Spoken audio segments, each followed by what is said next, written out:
warahmatullahi wabarakatuh. Perkenalkan, nama saya Inka Putri Heriani SPD. Saya merupakan calon guru penggerak angkatan 10 dari Kabupaten Jeneponto.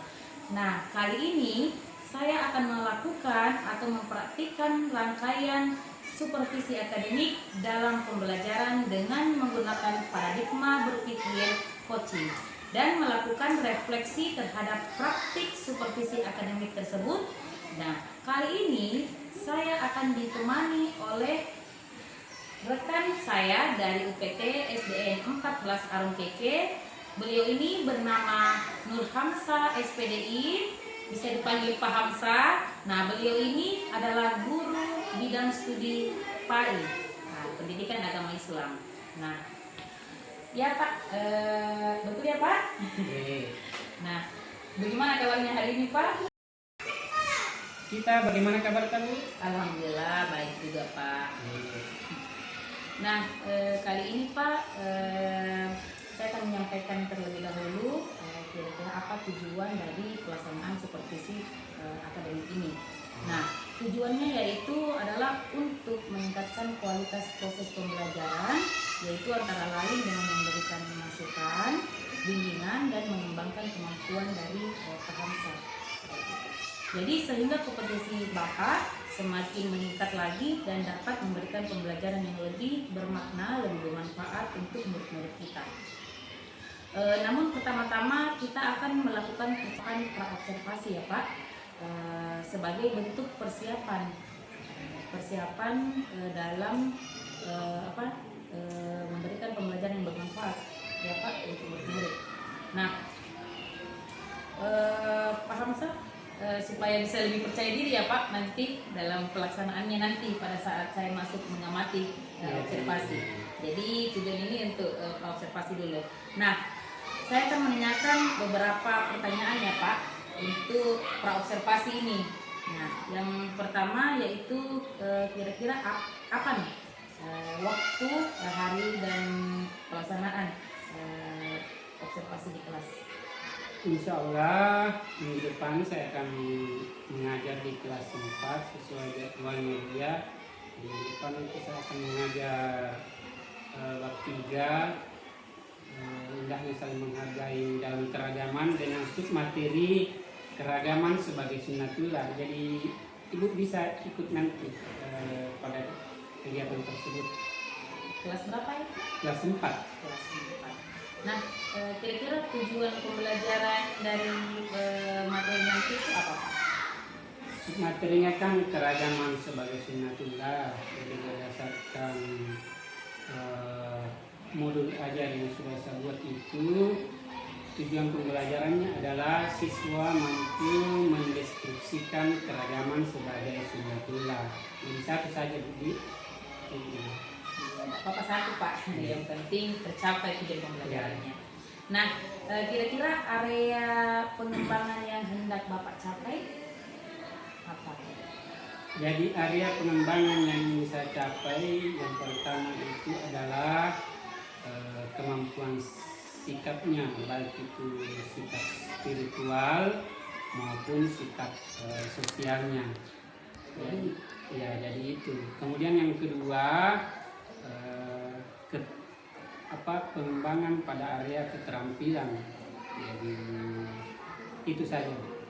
Jadi dua ya Pak, sikap dan keterampilan. Itu yang menjadi fokusnya, karena nanti ini untuk bab ini akan ada 3 pertemuan. Jadi pada pertemuan pertama, submateri yang pertama itu fokusnya. Kira-kira strategi yang Bapak siapkan untuk pembelajaran ini? Strategi yang saya siapkan itu, saya akan menggunakan model pembelajaran problem based learning, di mana diharapkan pada kegiatan penerapan problem based learning itu siswa aktif ya, berpartisipasi aktif di dalam kelas. Metodenya itu saya menggunakan 3 metode, divariasikan ya. Jadi yang pertama ada metode ceramah, kemudian ada tanya jawab, kemudian ada kerja kelompok atau diskusi kelompok. Seperti itu ya Pak. Ya bagus sekali ya Pak dari rencangan Bapak ya. Nah insya Allah nanti pada saat observasi pada hari Senin ya Pak, saya akan ikut dalam pembelajaran Bapak dan mengamati observasi di kelas ya Pak.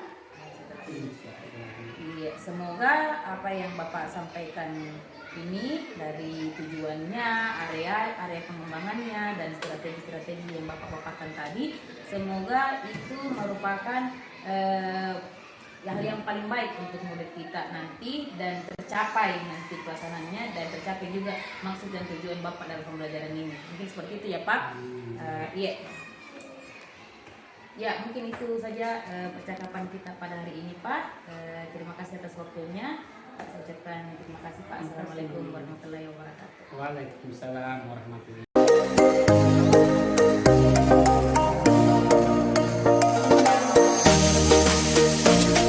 Bismillahirrahmanirrahim. Assalamualaikum warahmatullahi wabarakatuh.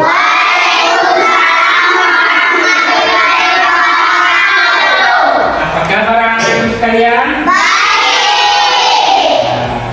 Alhamdulillah. Ketua kelas, tolong disiapkan dulu kelasnya ya.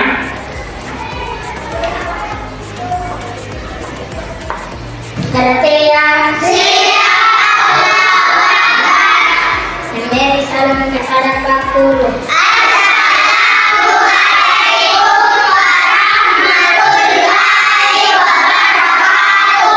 Waalaikumsalam warahmatullahi wabarakatuh. Sebelum kita belajar, mari kita membaca doa dimulai.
Anak-anakku sekalian, Bapak akan absen, jadi dengarkan namanya baik-baik. Alifia Humaira,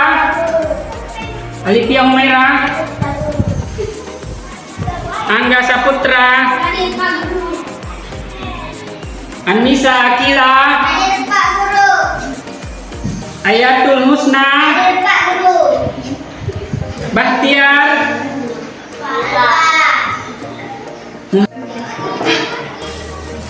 Baiklah anak-anakku sekalian, hari ini kita akan belajar bab 3, indahnya saling menghargai dalam keragaman, dengan submateri keragaman sebagai sunnatullah.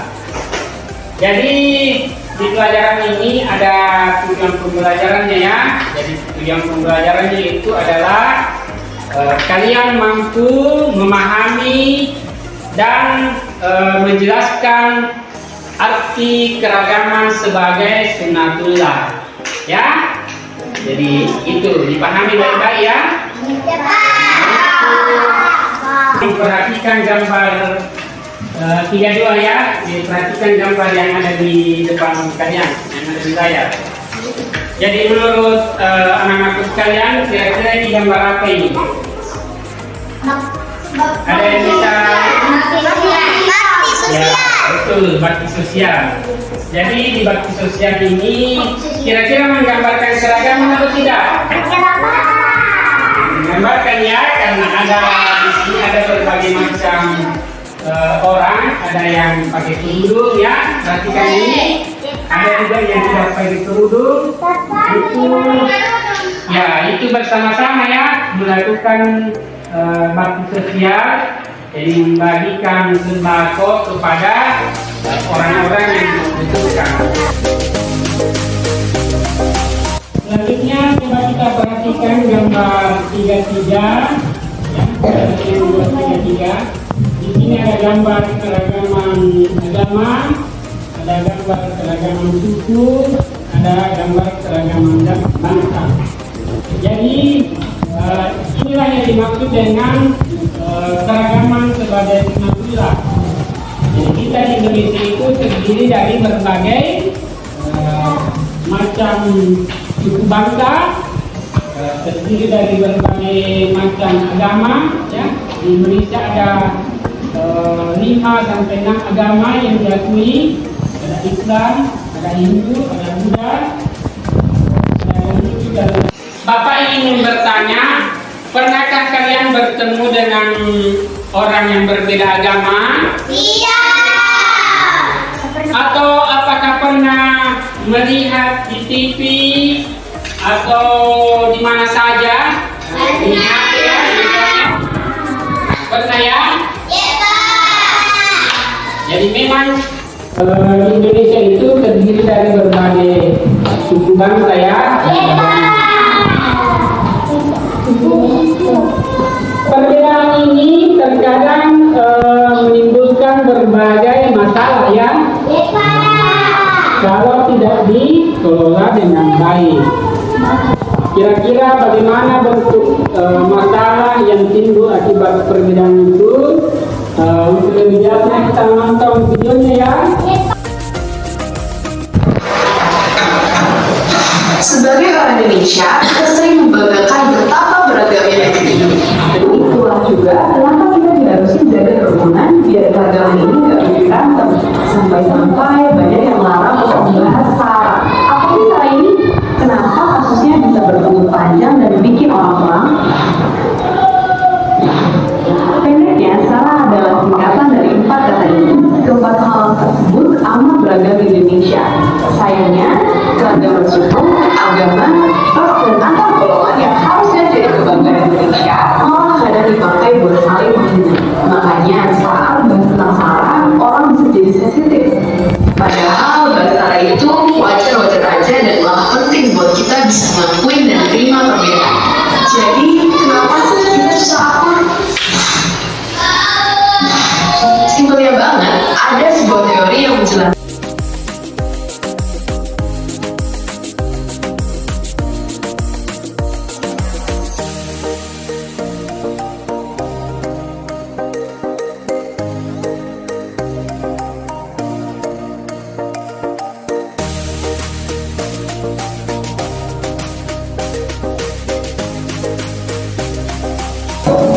Ya, seperti itu ya.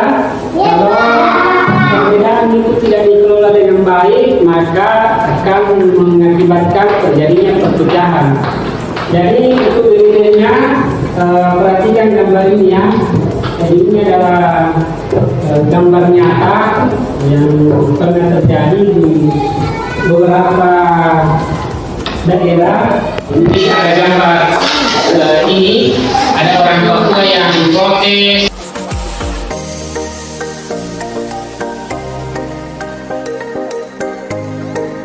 Selanjutnya kita akan bekerja kelompok ya.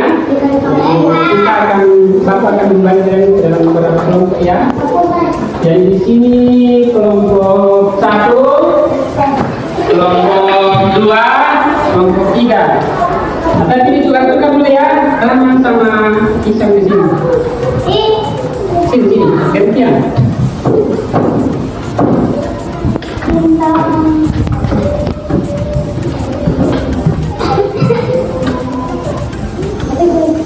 Terus diri kembali ke sini. Sini ada.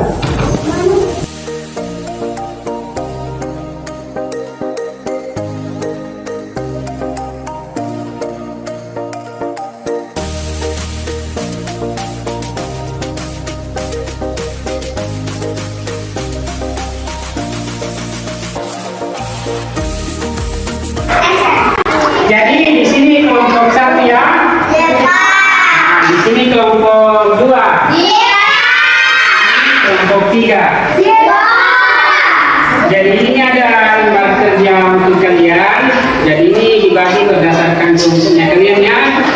Jadi ada yang mendapatkan tugas membahas tentang keragaman suku, ada yang mendapatkan tugas tentang keragaman bangsa, dan ada yang mendapatkan tugas tentang keragaman agama. Ya, jadi ini nanti kembali.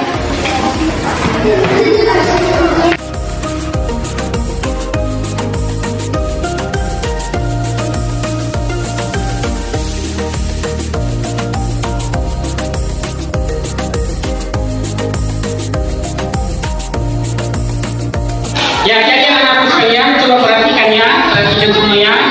Jadi di sini ada KPI-nya. Di bagian pertama itu nama kelompok, jadi ditulis nama kelompoknya. Ingat, sudah ingat nama kelompoknya? Kelompok 1 mana? Kelompok 2? Kelompok 3? Ya, itu nama kelompoknya di sini, kelompok 1, 2, atau 3. Gitu. Jadi kalian bisa mencarinya di buku, bisa mencari di internet, di HP atau di laptop ya. Nah, pokoknya terserah kalian. Silakan bekerja sama. Itu bekerja sama, jangan mencari sendiri-sendiri. Ya, ya ini yang ada di depannya silakan digunakan.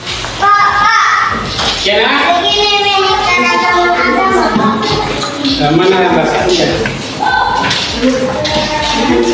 Ya, ini yang dimaksud dengan agama. Kita buka ini ya.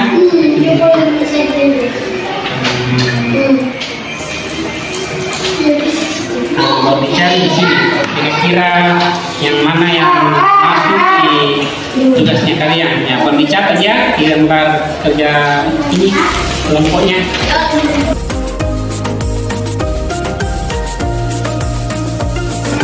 Baiklah anak-anak sekalian, karena kita sudah menulis hasil diskusi kita, jadi sekarang kita lanjut ke presentasi hasil diskusi kelompok. Mulai dari kelompok 1 ya. Nah, kelompok 1 silakan naik.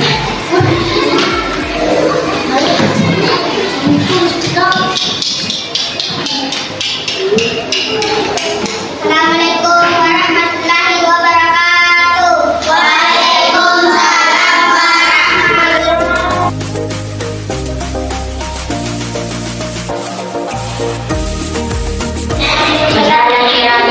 Agama di Indonesia.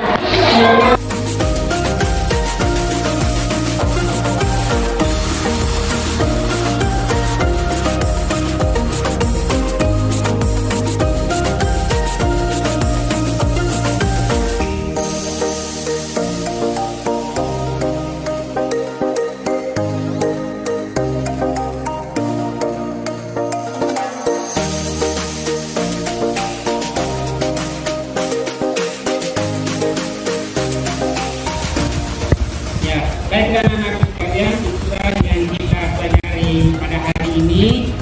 Sebagai kesimpulannya, keragaman itu merupakan hukum alam. Jadi kita sudah tidak bisa lagi menolak ya. Kita tidak bisa lagi memilih bilang kenapa kita tidak diciptakan sama saja semua. Karena itu mari kita memaknai ini sebagai suatu hukum alam atau merupakan sunnatullah, sudah merupakan ketetapan Allah. Sudah paham? Sudah paham? Ya. Setelah kita melakukan diskusi kelompok dan tadi kita tampil semua ya.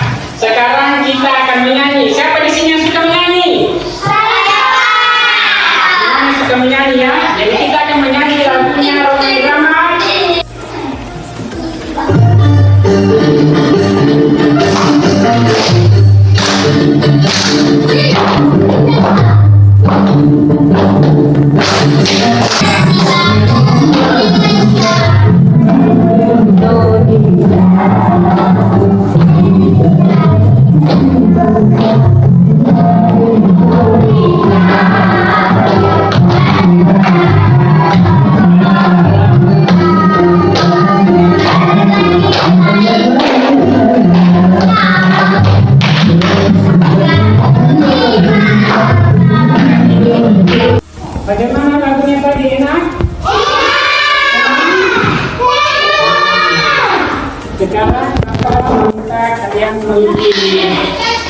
refleksi ini ya. Ini tentang kegiatan yang kita pelajari pada hari ini dan langkah-langkah apa yang kita lakukan pada hari ini. Ya, silakan dijawab ya. Jangan lupa tulis nama dan nomor untuk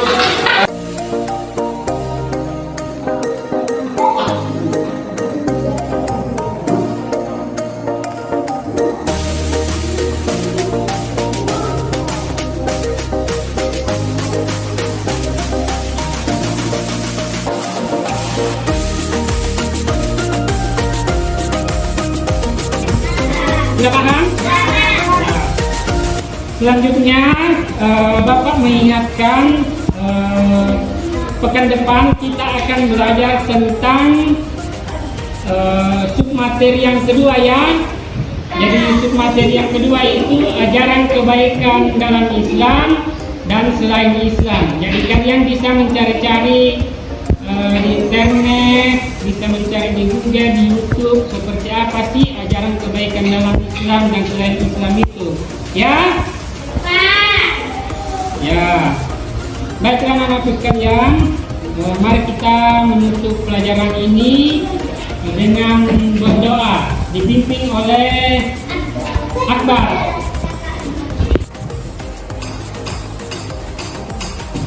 Latihan siap Allahu Akbar. Marilah kita menuntut pelajaran ini.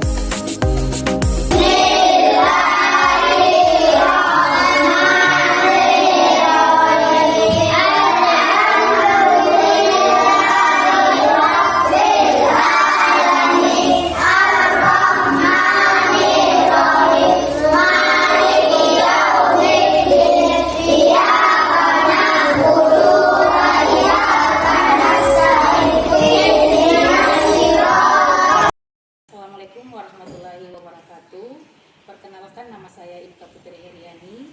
Nah, hari ini saya ditemani oleh Bapak Nur Hamzah SPDI selaku rekan guru atau rekan sejawat saya yang saya observasi, dan saya juga ditemani oleh Pak Akbar Hasman selaku pengajar praktik. Nah, kali ini saya akan melaksanakan kegiatan percakapan pasca observasi. Bagaimana kabarnya Pak Hamzah dan Pak Akbar? Alhamdulillah baik. Alhamdulillah semua dalam keadaan sehat walafiat. Nah, Pak Hamzah, hari ini kita akan melaksanakan percakapan pasca observasi, di mana kita ketahui bahwa sebelumnya kita sudah melaksanakan kegiatan percakapan pra-observasi dan proses observasi di dalam kelas. Nah, dalam percakapan pasca observasi ini saya akan mengajukan beberapa pertanyaan terkait proses observasi yang telah berlangsung dalam kelas yang telah Bapak laksanakan. Nah, dengan tujuan untuk mengevaluasi sejauh mana proses pembelajaran yang telah Bapak laksanakan. Nah, untuk pertanyaan pertama, bagaimana perasaan Bapak Hamzah selama proses observasi berlangsung? Alhamdulillah senang. Kenapa senang? Karena berkesempatan ditemani oleh Binka dalam proses belajar mengajar saya di kelas. Jadi alhamdulillah Bapak senang dengan adanya proses observasi ini. Pertanyaan kedua Pak, selanjutnya bisakah Bapak ceritakan kembali, ya, ceritakan kembali area pengembangan apa yang Bapak lakukan dalam kelas, kemudian langkah-langkah atau tahapan-tahapan pembelajaran yang Bapak sudah lakukan di dalam kelas. Pertama, area pengembangannya, jadi pembelajaran yang kemarin itu area pengembangannya itu adalah peningkatan keterampilan, baik itu keterampilan peningkatan keterampilan dari segi sikap sosial maupun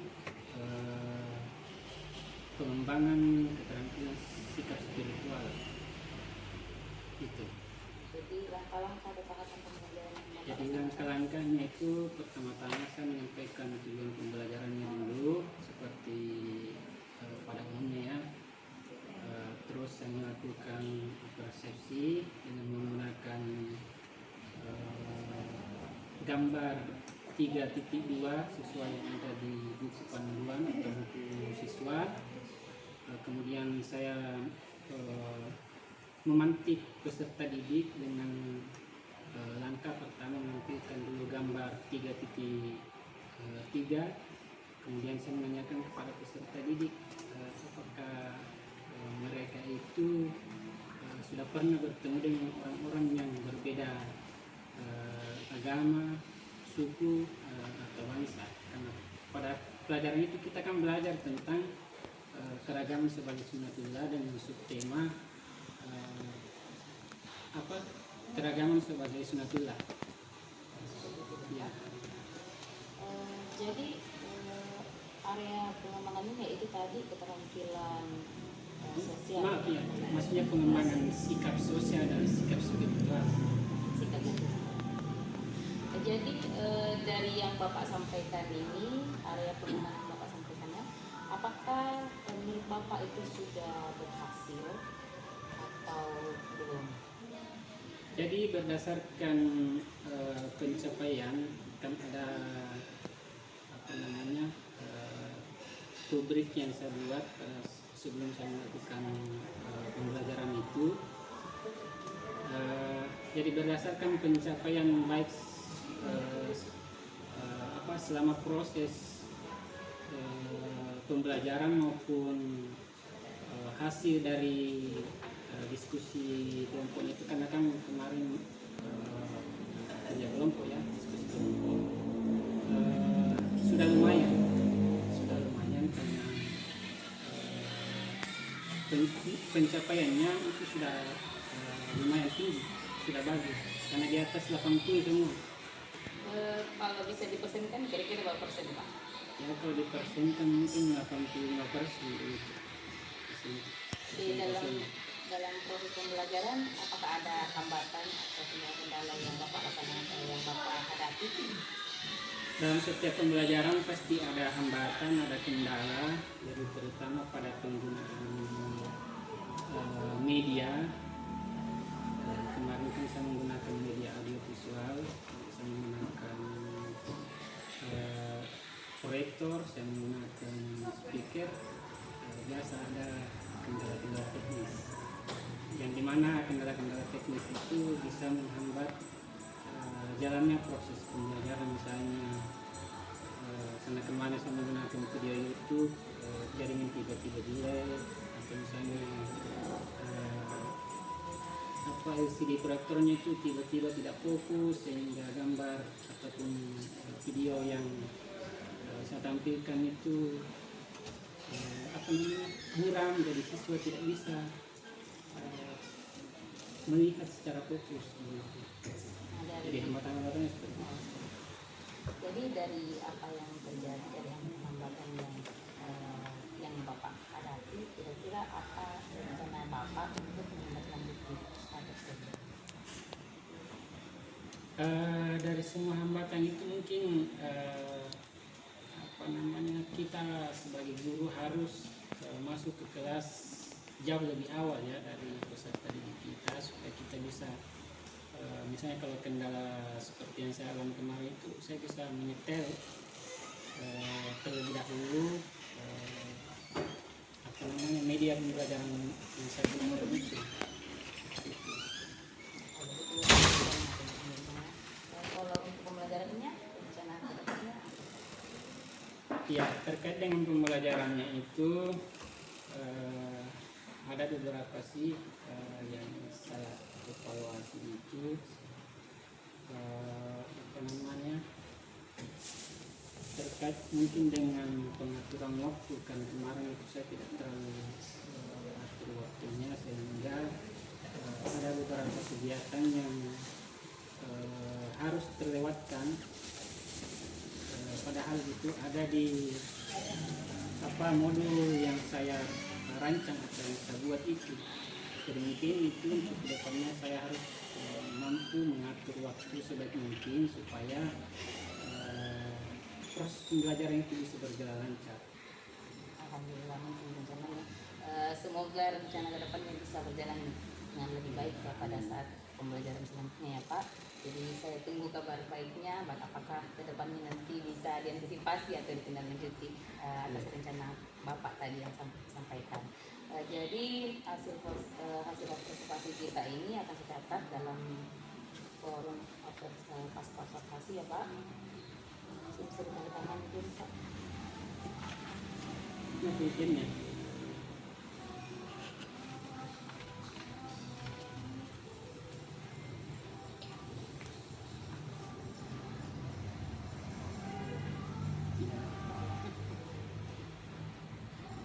Satu.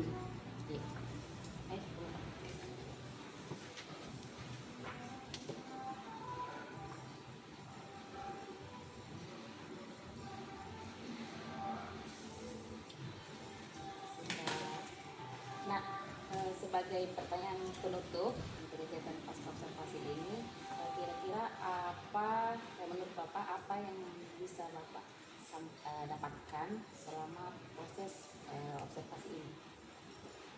Ya tentu banyak hal yang bisa saya dapatkan, terutama dalam hal evaluasi proses pembelajaran. Jadi selama proses observasi itu kan ada masukan-masukan dari ibu sebagai observer yang dimana itu mungkin luput dari konsentrasi saya pada saat proses belajar mengajar, atau bahkan mungkin selama ini saya tidak sadari bahwasanya saya kurang dari segi ini, tapi dengan adanya observasi semacam ini itu lebih menambah pengetahuan dalam saya tentang bagaimana menjalankan proses belajar mengajar di kelas itu dengan baik, dengan sesuai dengan kebutuhan siswa. Pak, terima kasih banyak ya Pak saya atas Iya, waktunya. Ibu. Selanjutnya saya persilahkan kepada Pak Akbar selaku pengajar praktik untuk memberikan umpan balik atau tanggapan terhadap proses pasca observasi. Baik, Assalamualaikum warahmatullahi wabarakatuh. Jadi saya cuma kasih saran saja. Jadi sempat yang di observer ini mengatakan bahwa ada sedikit kendala ya, kayak ada gambarnya yang maksudnya itu tadi seharusnya ada rencana tindak lanjutnya untuk mengatasi hal yang seperti itu. Kemudian yang kedua, tadi menggunakan web ya. Dan menggunakan motif pribadi. Iya, mungkin sebaiknya kalau mau muter video tuh di download dulu lah. Iya, dulu baru dipilihkan di saat proses pembelajaran. Karena pada saat proses pembelajaran itu anak sekarang lebih senang menonton ya. Iya. Nah, video itu saja masukan saya sebagai Iya, terima kasih. Iya. Terima kasih banyak atas tanggapan atau umpan balik dari pengajar praktik yaitu Bapak Akbar Hasman. Baik, akhirnya rangkaian kegiatan supervisi akademik ini sudah selesai, dimulai dari kegiatan percakapan pra-observasi, selanjutnya kegiatan proses observasi dalam kelas, dan sekarang kegiatan pasca observasi sudah terlaksanakan selesai. Saya mengucapkan banyak terima kasih kepada Pak Akbar selaku pengajar praktik yang sudah mendampingi saya, dan rekan sejawat saya Bapak Nur Hamzah SPDI yang telah menyediakan waktunya untuk diobservasi. Ya Pak, terima kasih banyak. Sekian saya akhiri. Assalamualaikum warahmatullahi wabarakatuh. Waalaikumsalam.